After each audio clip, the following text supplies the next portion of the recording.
The unseen apartment tenant.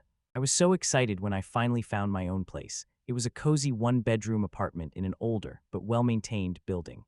I moved in, unpacked, and started settling into single life. Everything was great for the first few weeks. Then I noticed little things. The first was my toothbrush. I always leave it in the holder, head up. One morning, I found it lying flat on the sink. Her I thought must have knocked it off. I put it back. The next day, same thing, and the day after. It wasn't falling, it was being moved. Next, it was my keys. I have a specific spot by the door where I hang them.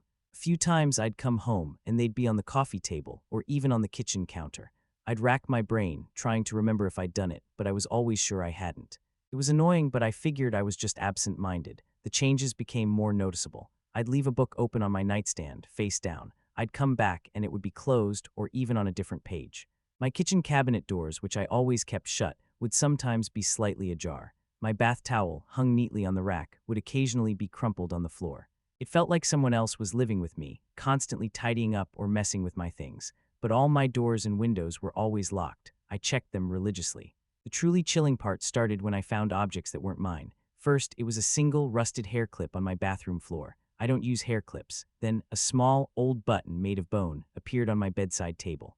I looked through all my clothes, thinking it might have fallen off something, but it didn't match anything I owned.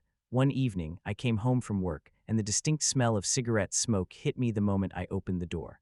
I don't smoke, and no one I know who visits does either. The smell was faint but undeniable, especially in the living room. It was gone by the next morning. The last straw was finding food gone. I had bought a fresh loaf of bread and a block of cheese. I clearly remembered putting them in the fridge. 2 days later, the bread was half-eaten, and there were distinct bite marks on the cheese, like someone had just gnawed on it. I live alone.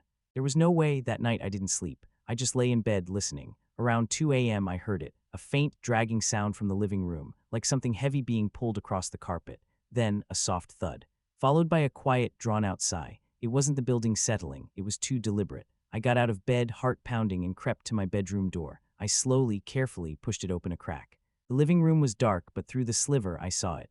A faint, almost transparent, dark shadow, shaped roughly like a person, moving slowly towards the archway that led to the kitchen. It glided, not walked. As it reached the archway, it paused, and I swear, I felt a wave of icy cold wash over me. Then, it slipped through the archway and vanished. I didn't stay to find out what it was or what it wanted. I grabbed my emergency bag, which, thankfully, I'd packed after the bread incident, called a cab, and got out of there. I crashed at a friend's place and never returned to that apartment. I broke my lease, lost my deposit, and left everything behind. I still wonder what that unseen tenant wanted, or if it's still there, moving things around, sighing in the dark.